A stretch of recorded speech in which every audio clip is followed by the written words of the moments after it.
Chanae Jackson went live with an update that cuts through weeks of confusion.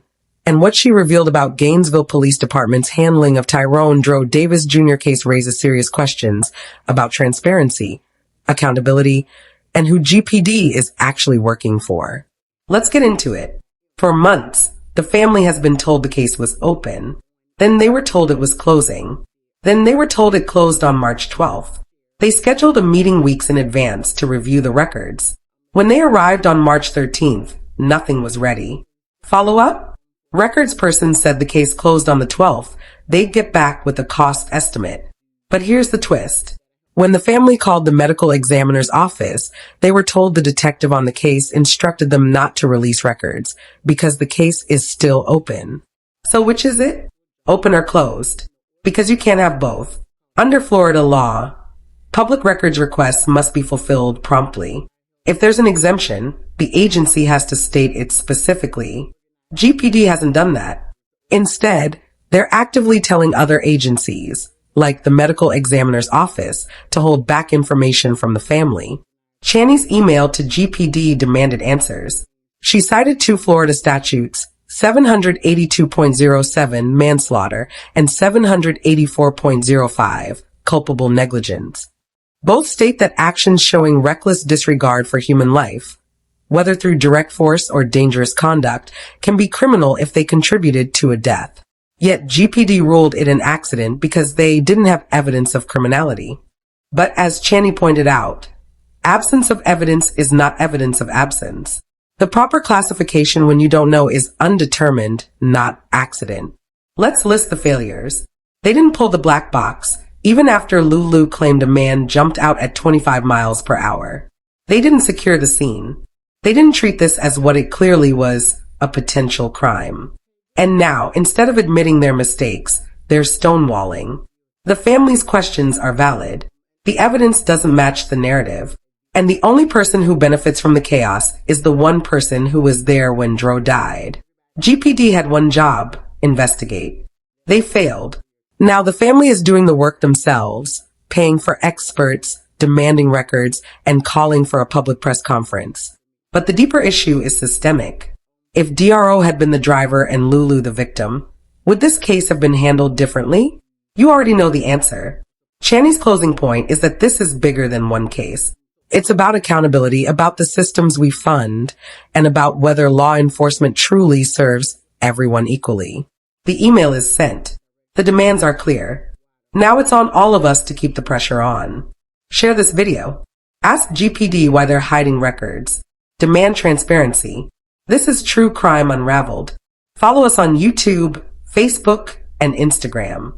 Drop your thoughts in the comments. We read every single one. Justice for Dro. I'm not tired because I'm tired. I'm irritated and I'm aggravated when I state that I am tired. So we keep the fight going. And I state that because even in a case like with Dro, the reason we're having to do this is because it's a system that should be working that literally does not work. And it is mind-boggling with some of the stuff that we're literally having to ask for and advocate for. And so this is late because literally, like, I work actual, like, real jobs. And so wanting people to know, so even when you don't see those things, so sometimes it's later. So I have to write a lot of lists. I send a lot of emails. I check a lot of emails. My work email gets hundreds of emails per day. And I wanted to center that because I said a lot of people say, oh, it's just justice for Dro. No, it's not. And I'm good as it relates to justice for Dro. But even what has happened to Dro is a part of larger systemic issues. And I need people to understand they don't see us as human or whole people. We should not have to preach justice for Dro. So I need people to understand that justice for Dro is number one. If there should be charges filed or fully understanding what happened to him, that's the one thing. But the largest thing for justice of Dro is being able to change systems so things like the advocacy that is happening should not be necessary. So literally, we have laws on the books. There are standard operating procedures, and we believe that law enforcement is supposed to protect and serve at these particular times and junctures. And so a lot of the effort that's being exhausted should not be. it's frustrating because with this family, we're watching law enforcement try to act like they're just being emotional and they're not being rational and they're making things up that are not so. And that's literally not the case. I sat in a 2+ hour long meeting with this particular family. And with this family, their questions were all very valid. The questions were all very relevant. And two, they didn't have a lot of answers for the questions that they asked. And they were legitimate questions. And there were questions that when you go back to the statutes and the actual law, they don't make sense. It's frustrating because even as we were stating in there, I was able to name 4 different cases where Gainesville Police Department, in their scope of work, should have handled cases and investigations of Black victims that were hit by vehicles or in car accidents in a particular way, and those things are not handled that way. And it's frustrating because we're not even victims when we're actually victims. And I need people to know and understand that. And what is becoming quite evident is they're adamant that nothing happened because they don't see Tyrone as a victim. They don't see him as a person who deserves advocacy. They don't see a person as a person who deserves humanity. And that is becoming very evident with everything.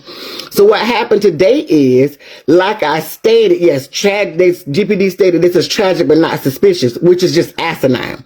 So we've been very clear with you all. We've been doing this for months now. And each time that we've asked them for records, they've stated that the investigation was still open. Okay, so then the beginning of March, they stated that the investigation was closing. So at that time, we submitted another official public records request. They stated that the case closed on March the 12th. We had the expectation that everything that we asked for would be available for us to actually review with them when we went to meet with them on March the 13th. When we got there on March the 13th, they stated that the things were not ready for us because the detective was trying to finish up last minute things. Now, mind you, we scheduled this meeting weeks before. So this meeting was scheduled weeks before we actually met. So they had ample opportunity to put the finishing touches on whatever of a case they told us was closed weeks before. Okay, they told me to follow up on Monday because things should be wrapped up. I followed up last Monday. I got a confirmation email from the person in charge of records that stated that the case had just closed on the 12th and that they would be following up this week to let me know what the cost would be for records. Mind you, there should not be a cost because we're asking for records for the family. So they are entitled to know what happened to their family member. So why is it that we got to pay for those records? So I just want to name that. So we follow up to, and so in the midst of that, because now we see that you're playing and we understand that also y'all didn't ask for a full battery of records from other entities. So I went back, I compiled all of the records requests and then had the family to send it on behalf of Dro's father. So again, we sent records to Gilchrist County Sheriff's Office. We sent records to Alachua County Combined Communications, which is basically 911. We sent records to Alachua County Sheriff's Office just in case they had anything. We sent records to the medical examiner's office. We sent records to UF Health. One of the family members put in a phone call to the medical examiner's office today because medical examiners normally pretty quick with records. And we were told today the reason they had not, we also with the Florida Department of Transportation, we were told that the reason that they had not released any of the records is because the detective on the case stated not to release any records because the case is still open. So then we're like, no, wait a minute. In writing, we were told that this case was actually closed. So what are you stating? So now they're stating that, oh no, the case is not closed because you're getting additional information from the family. What are you getting? Because you were adamant that from what you stated that this was an accident.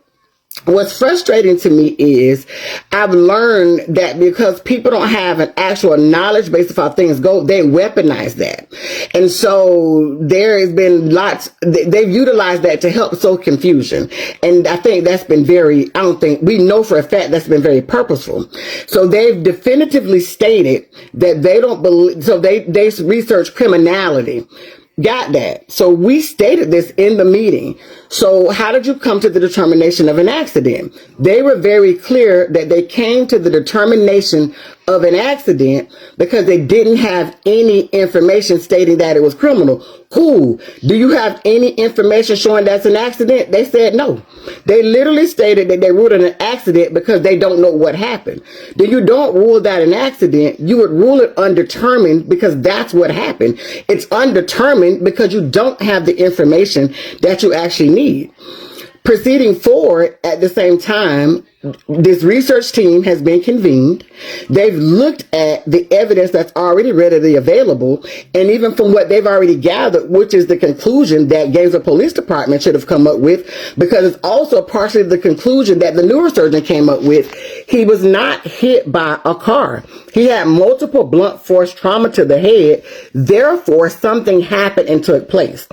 And so even as you can state, that's the reason that I posted my response. When you're stating that it doesn't meet criminality, it absolutely meets criminality. And I cited two of the statutes. One is 782.07, which is manslaughter, and one is 784.05.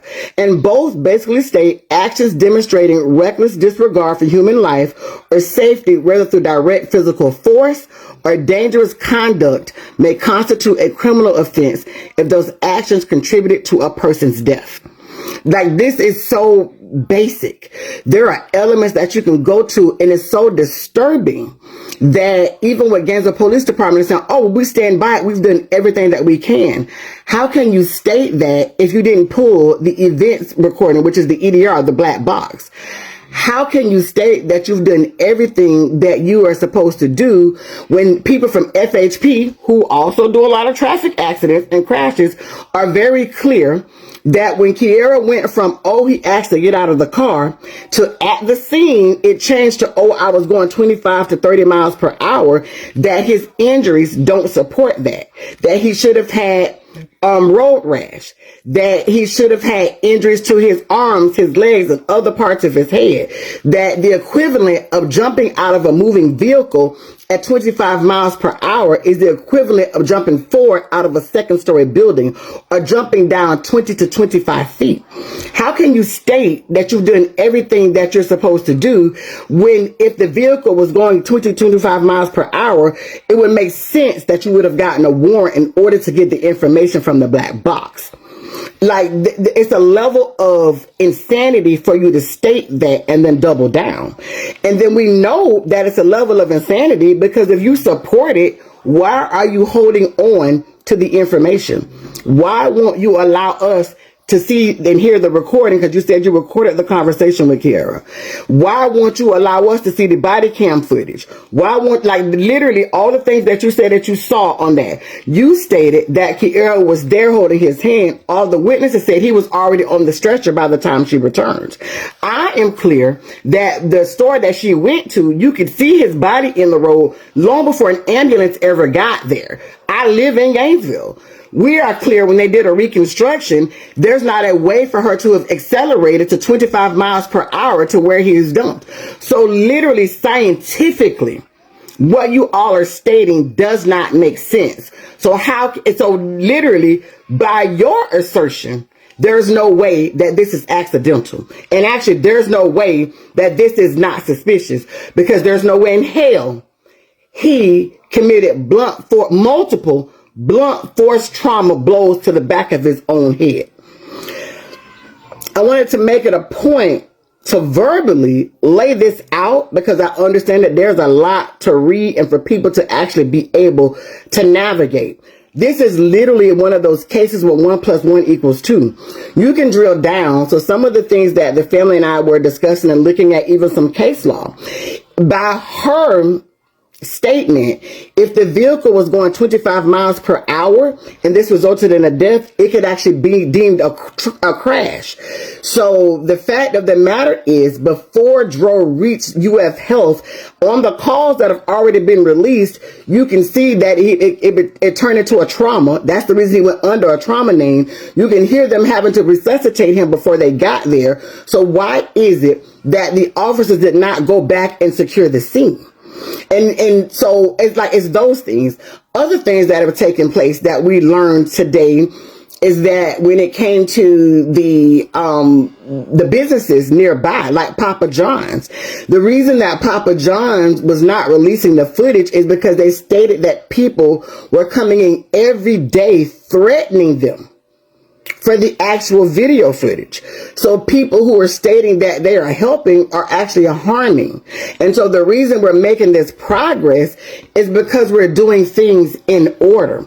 And so while these things are very slow, they still can do forward progression. If you look at my email I sent today, that while you can cite that there's an open investigation, the scope of that is actually very narrow.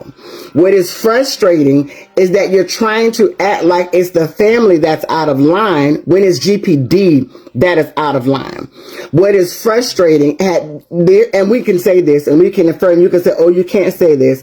If there had been any different players, or if this victim was a different victim, we can swap roles, and we can say if Dro was the driver and Kiara was the victim, I guarantee you that they would have looked at this in a different lens. The fact that you sat with us and told us that her statements were consistent when literally on video at the scene, the statements already changed. So I'm not going by hearsay that the statements changed. We're going by actual evidence that we all can see and hear. I'm not talking about any of the noise. I'm talking about verifiable evidence. And so as an investigator, and as detectives, you should be questioning not only that the statement changed, but why did the statement change? Because it would have been better to tell the truth, which I believe was the truth, the first story, that he asked to get out of the vehicle. And it makes sense if he asked to get out of the vehicle because they were having an altercation.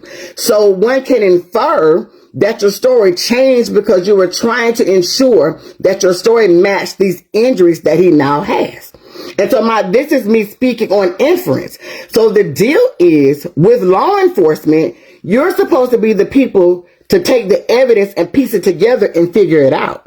The fact that this family has utilized and brought in more resources. This family has engaged other people that can come in and give non-biased and actual factual opinions by people that have credentials, know-how, and knowledge is what has changed this. But that means these are systems that don't work because we pay law enforcement every salary, all their pensions, all their vacation time. We're paying for that. So the family should not have to go and find all of these additional resources.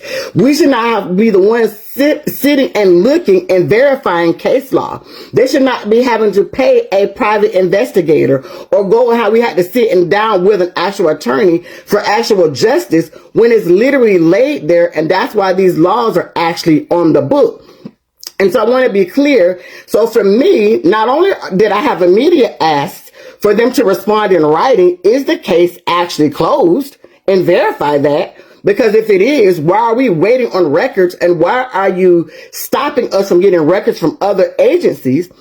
But then also, why is there such a slow going and a hindrance?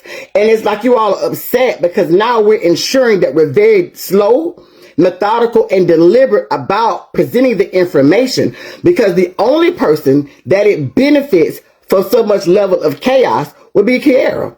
And so we're not doing that. But additionally, to also be very clear and transparent, we're asking for a public press conference. So GPD can actually be as cocky and arrogant as they've been to the public. Since you're playing with public dollars.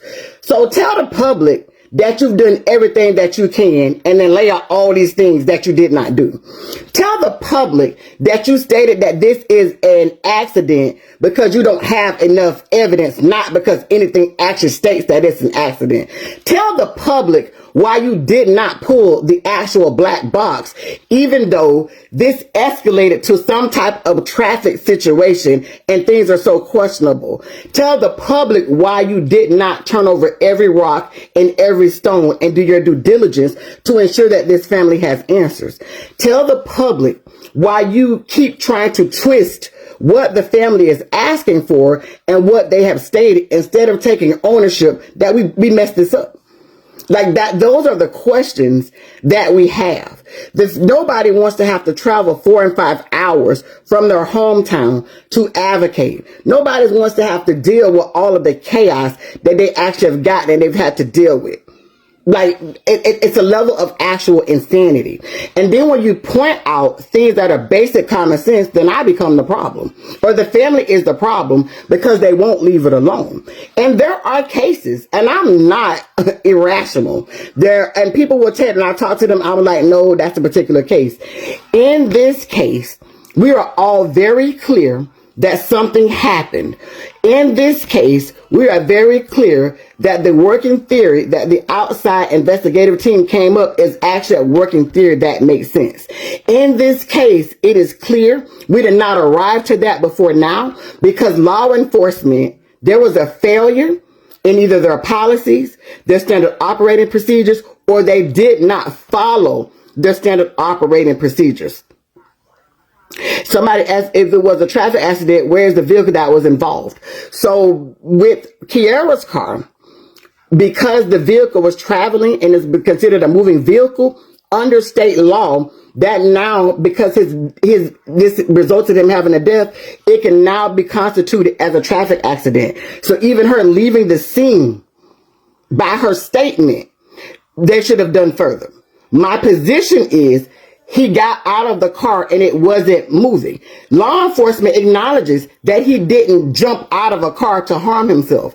So if you acknowledge that and that's her statement, then why are we not going further to get to the bottom of what happened?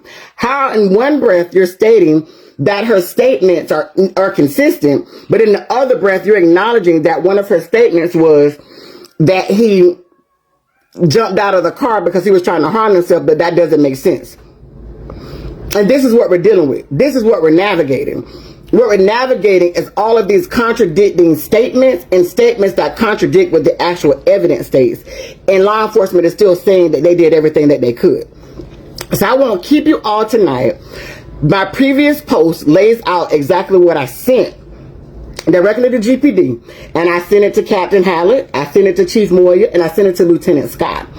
I want to be clear that Lieutenant Scott is their, we call it their body person. They have him being like the spokesperson because it's supposed to be a greater level of trust because he looks like us. But this lays at the feet of Chief Moyer, and it lays at the feet of Captain Hallett because this is actually Captain Hallett's department.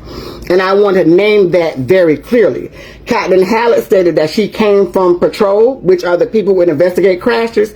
So it is very clear that she knows better. It is very clear that they know all of the things that they did not do. So since they're not going to volunteer what didn't happen, provide us your standard operating procedures, and then we will look at all of the missteps and all of the things that should have happened.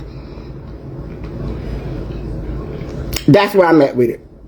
We're not going to guess about what they should have did. We're going to get their standard operating procedures and be able to be very definitive and very specific about what they should have done. So I'm going to leave you all with that. I just wanted you all to be aware of where we are and actually how we got there. And we got there because not only are they now playing with the public records request from them, but they're now over in other agencies asking other agencies not to give us the records. And my deal is if you are solid and you really believe in what it is that you all have presented, what is the issue? If you believe we're not going to find anything, what is the issue? I want to be very honest. I don't think she intended to kill him. Like I said, I've been a crash out girlfriend. I believe something escalated and it went further than anticipated. I'm honest enough to state that. I mean, and you know, very clearly, this is where we are. Unfortunately, this is what it escalated to. That's what it looks like. And that's not just me giving an opinion. That's what the actual evidence looks like. That's it. So, you know, if you have any questions, that's what it is. My final point to you all, and I have to utilize this opportunity to talk to my people. Even if you don't live in Florida, wherever you live at, all of our agencies, all of our everything foundationally goes back to a vote. So I understand that a lot of you also, oh man, I ain't voting because voting don't do this.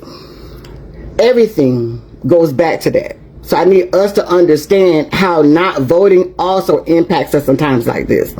And so even with law enforcement at this level, which is GPD, they report to the city manager, and the city manager actually reports to our city commission. So you see how that structure works? Even if we're talking about the sheriff is an elected position. And so the reason that even for this public press conference is because you need to answer to the people that you actually represent. We too often allow them to hide behind their desk and hide in their offices when they do wrong to us and when they don't actually bring us justice. And that is the reason that I'm calling for this actual press conference. So since you want to say that you stand behind this, that's fine. Do it for the public, so not just for us, because this is bigger than actual just Dro.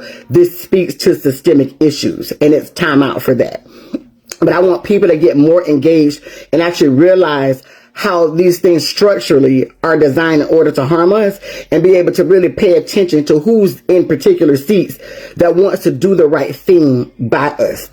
I want us to understand that we invest too much in systems by the things that we buy, by getting up and going to work, and the taxes that we pay to live in a world that literally harms us. And when we should be able to depend on systems to protect us, they don't. And so, yes, we can fight and rage against the machine all day long, but at the same time, we should be building infrastructure to make sure that the right people are in office, that they're fighting alongside us instead of sitting on the sidelines and kind of waiting what's happened. If we had people that were less cowardly in our city commission, they would be calling for justice for Dro. It wouldn't be necessary for me to do it because they would be the people that would be leading the charge. If we had a mayor that gave a damn about black people in Gainesville, he would be leading the charge and giving Gainesville Police Department a greater level of accountability. So I hope this helps to clarify. And even if you live in somewhere like New Orleans, where there are parishes and other places where it's a little bit different structurally, at the end of the day, at the end of that road, it still ends up being the same. So I want you all to utilize this opportunity this year as an election year to understand, even as the sky is falling, how politics impact that. If you say you don't do politics, what you're stating is you don't have power, because power is innately political. And I'm going to leave y'all with that. Good night.